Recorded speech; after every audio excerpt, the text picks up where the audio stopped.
अस्सलाम वालेकुम मेरे बहन भाइयों, कैसे हैं आप? खैरियत से? अल्लाह ताला आप सबको खुश रखे, शादबाद रखे, जहाँ भी रखे। तो आज की मेरी रेसिपी है टिक्का बिरयानी रेसिपी।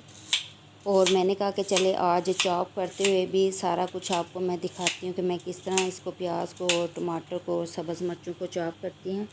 तो मैं बिल्कुल जल्दी से फ़ौरन मैंने इसको कर लिया।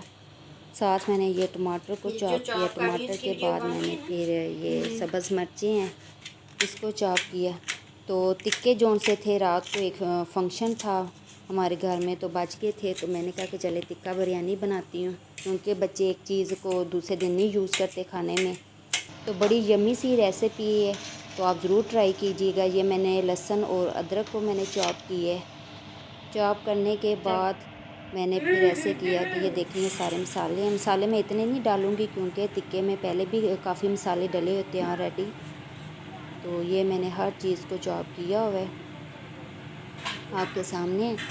अच्छा जी, चले अब हम लोग ये टिक्के पड़े हुए हैं, ये पूरा प्लेटर हम लोग यूज़ करेंगे राइस में।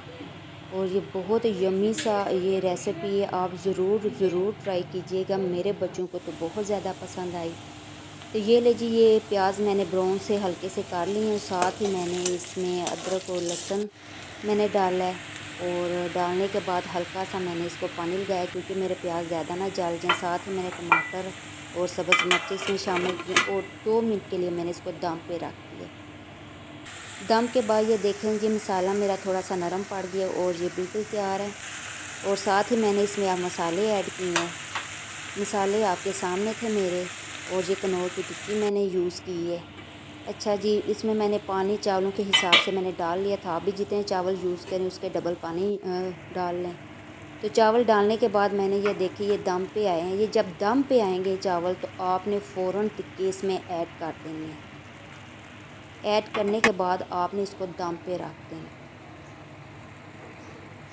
दम पे रखने के बाद बिल्कुल यम्मी सी एक बिरयानी तैयार हो जाएगी, जो खाने में और देखने में बहुत खूबसूरत लगती है। आप ज़रूर ट्राई कीजिएगा और लाइक भी कीजिएगा।